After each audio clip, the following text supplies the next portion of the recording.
students, today in the class we have done different types of cycles. So again, water cycle first one. So water cycle, from the base, that is all the water bodies, they will evaporate and liquid is converted into vapor form. So you will have the vapor as clouds, and due to transpiration by plants, also respiration by animals, the water vapor is coming, that is the vapor is converted into clouds. So these clouds, during condensation, they will fall as rain.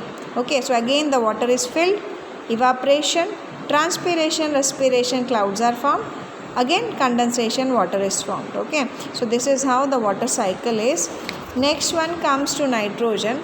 Nitrogen is available in the atmosphere, that means the major part of atmosphere consists of nitrogen only, that is 78%. This nitrogen plants cannot take directly, so it has to be converted into simpler forms.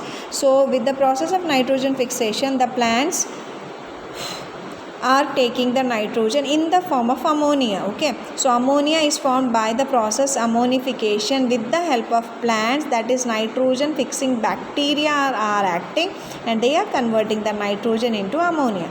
This ammonia, with the help of nitrification process, it is converted into nitrites and nitrates. These form again by denitrifying bacteria. By the process denitrification gets converted into nitrogen. This nitrogen is taken by plants with the help of the bacteria, and they are converting the nitrogen into ammonia with the help of ammonification. This ammonia is changed into nitrites and nitrates with the help of nitrification process, and these two are acted upon by denitrifying bacteria, so denitrification, and get converted into nitrogen.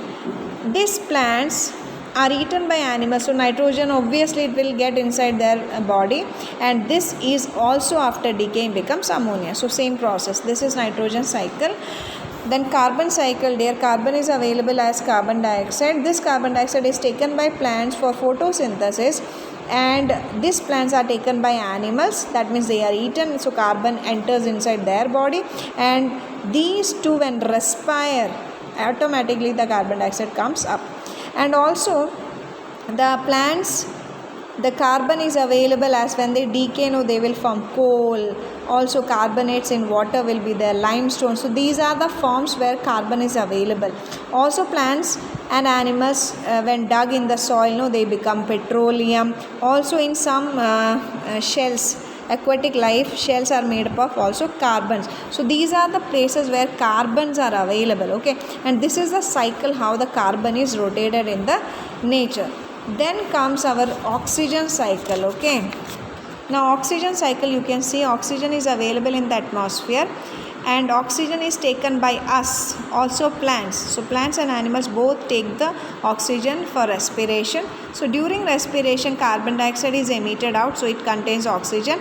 This carbon dioxide is taken for photosynthesis, and automatically photosynthesis releases oxygen. Now during photosynthesis, glucose is prepared, that is what given here, organic molecules. So from there also the plants and animals are taking oxygen for respiration.